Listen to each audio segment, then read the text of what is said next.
Hey, hi, hello, welcome to the show. The history of Psylocke is one of the most confusing and convoluted character arc nightmares that I've ever had to sift through.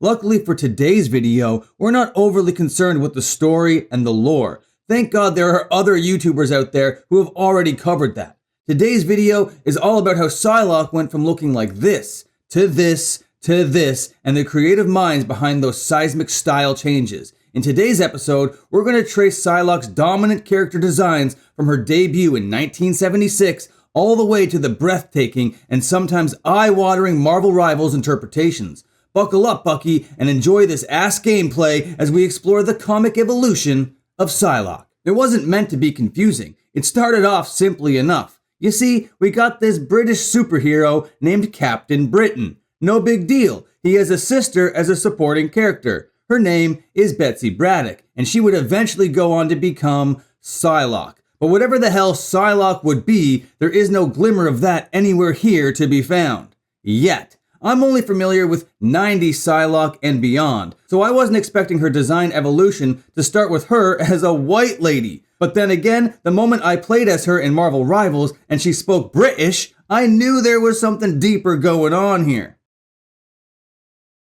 That deeper thing happened to be a brain swap. Yeah, folks, you heard me correctly, a brain swap. But before we get to the brain swap, don't worry about that yet. This is Betsy Braddock, a normal human being when we first meet her, but eventually her psychic mutant powers begin to emerge. Betsy first appeared in Captain Britain 8, written by Chris Claremont and artist Herb Trimpe. 1983. Daredevils 3, written by Alan Moore with art by Alan Davis. Betsy's psychic powers are strong enough to get the attention of Strike's Psi Division. Strike is the British version of S.H.I.E.L.D., or whatever. By now, she has dyed her hair purple and it's styled in this strange Victorian way. I could only scrounge these black and whites, so it's a good thing they make a big deal about the hair color in the dialogue itself. Otherwise, you just have to take my word on the matter. Her whole vibe seems to be a fashion fusion that I'm calling 80s Victorian chic. Along with her being in the Psi Division at Strike, she is also a fashion model, apparently. 1985, Captain Britain Volume 2, written and drawn by Alan Davis. Betsy becomes the new Captain Britain to the utter dismay of her brother, the original Captain Britain. She's trained by another British-themed hero named Captain UK. If the only Psylocke you know is from Marvel Rivals, there is no way you saw this coming. Hey Dino Ma and Guan Guan, let's get cooking, shall we? I want to see some Captain Britain in the game. And if you make Psylocke Captain Britain, you know it's going to break some brains. There's a lot to get through today, so for the sake of brevity, we'll move on to the next big shift in her character design.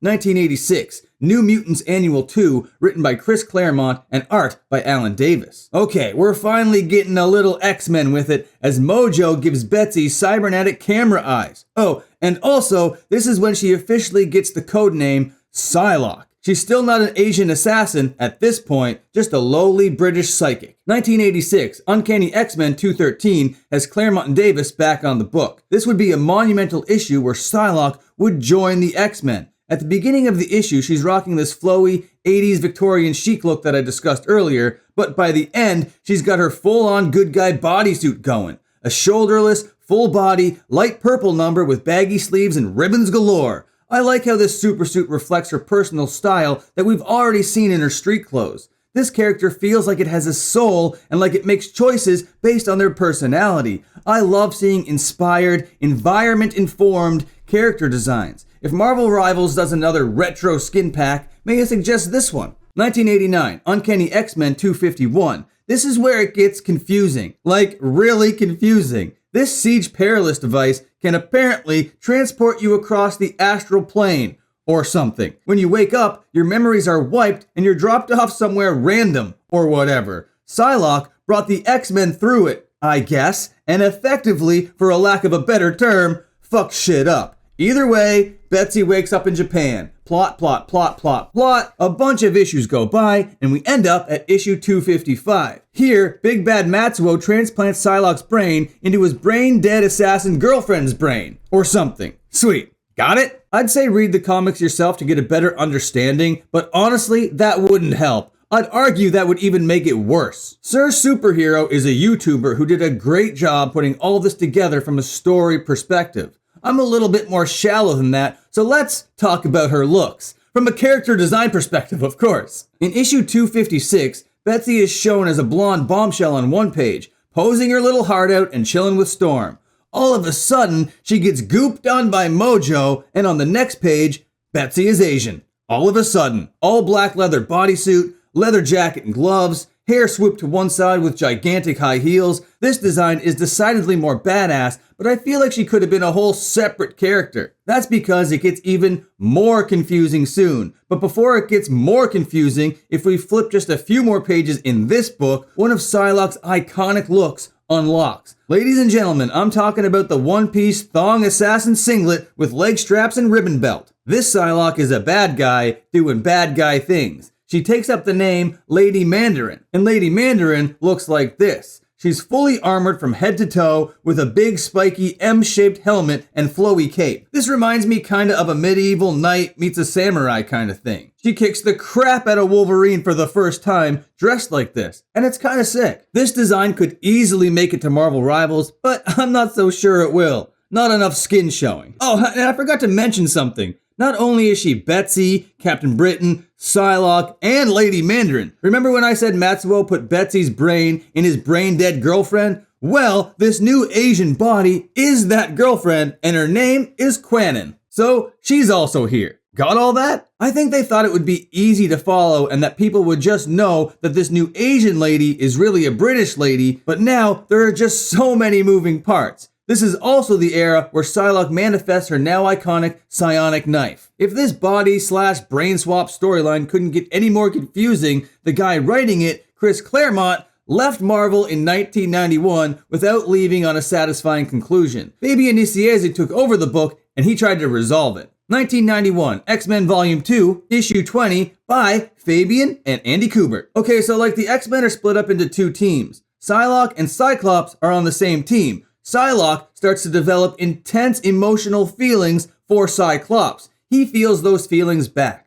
Psylocke is now running around in clingy gowns and bathing suits, smooching with Cyclops. All of that leads to a fight with Cyclops' main squeeze, Jean Grey. Drama, 1993, X-Men Volume 2, Issue 21. A storyline is created to hopefully clear up all this body swap confusion, but in the process, it gets even messier. Psylocke's other half returns and is inducted into the X-Men. Now, there are two Psylockes, both believing they are the real one. We got Quanon, who looks like the old Betsy, and she dons the new name Revanche. Revanche has this big purple perm and wears a full-body purple bodysuit. Revanche contracts something called the Legacy virus eventually, and she dies. Now, Betsy is left as the one true Psylocke.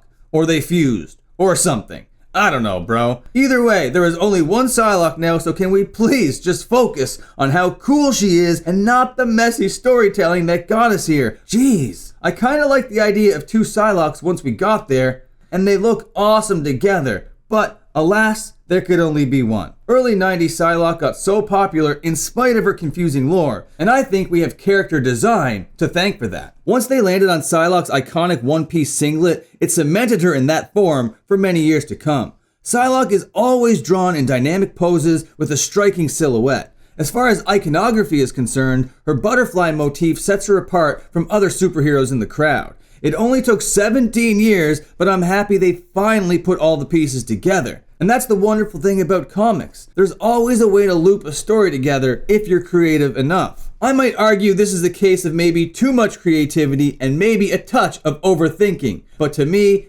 that's where the charm lives. Without the convoluted backstory, Psylocke is just another hot Asian killer. Her lineage is made all the more interesting by just how head-scratching it is. So speaking of 17 years, let's skip another 17, shall we? Let's go to the year 2010. Psylocke, Issue 1. Our girl finally gets a solo book of her own. The design has not changed, but you know what would make her cooler? Throw on a motorcycle, why not? The next big shift in her design comes in 2018 when they return her to her British lady body in Hunt for Wolverine, Mystery in Madripoor. Betsy is back, baby. During the Krakoan era, Betsy drops the Psylocke name and in 2023 takes up the mantle of Captain Britain once again. But Marvel knows how popular Quannen's design is, so she's around here now too. Alive again because of the absurd storytelling of superhero comic books. We're exactly at the point we should have stayed at over 2 decades ago. We're about to talk about the Marvel Rivals designs, but before we do, we must know and appreciate the Demon Days saga by Peach Momoko. This is my Psylocke. This Psylocke is an alternate universe version of Psylocke. Her name isn't even Psylocke, it's Psy, and she's incredible. Peach Momoko's unique background and fashion design helped create, in my opinion, Psylocke's best look. The traveling Ronin vibe that I get from this design is both fresh and familiar, and it suits her character to a T. Peach Momoko also did an alternate universe version of Quannen for her run in Ultimate X-Men. The cover of issue 19 has Psylocke looking cooler than ever. Full body traditional Japanese tattoos, cool tough posture, black hair, and white clothes. This Psylocke means business. The way Peach Momoko can balance having 2 Psylockes on the go at the same time and have it feel seamless is impressive, because we saw how hard it was for the dudes in the 80s and 90s to pull off the same task. And I would argue they didn't pull it off. Marvel gave Peach Momoko Psy her own book, and that's set to come out in 2026. And now with all that design history under our belts, I feel I have adequate context to explore the Marvel Rivals concepts. 2024, Marvel Rivals. Given that the design of her base skin is a direct inspiration from Peach Momoko's Psy, it's important to know, according to the in-game lore, this character is Psy. In Marvel Rivals, as stated earlier, Psylocke has a British accent, but I wouldn't think that Psy would have a British accent, because she was never brain swapped with a British lady, as far as I know. Her voice lines in the game may be English, but her battle cries are in Japanese.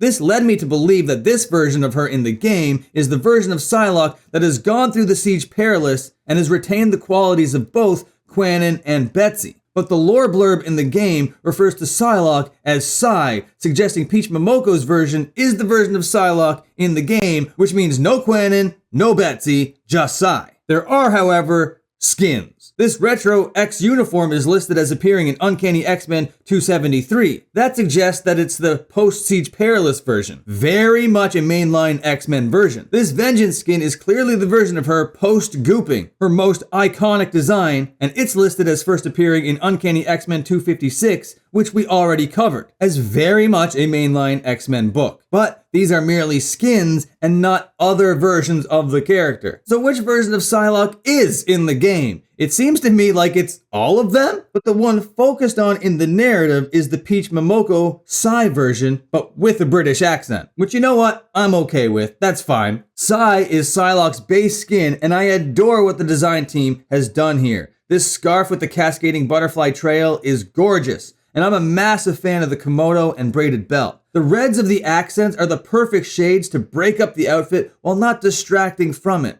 Her posture is stoic, cool, and calm, that of a stealthy warrior. Psylocke has one of the coolest looks in the game, and her event and limited time skins always sell like crazy. I'm sure I could do a whole section on swimsuit Psylocke, but that seems rather superfluous. But what I want to know is, what is your favorite version of this character design? Do you play her in the game? If so, this gameplay must have been so painful to watch. But either way, you're all caught up. Don't forget to hit like and press subscribe on your way out. Thanks for watching, goodbye, see you later, and have a good one.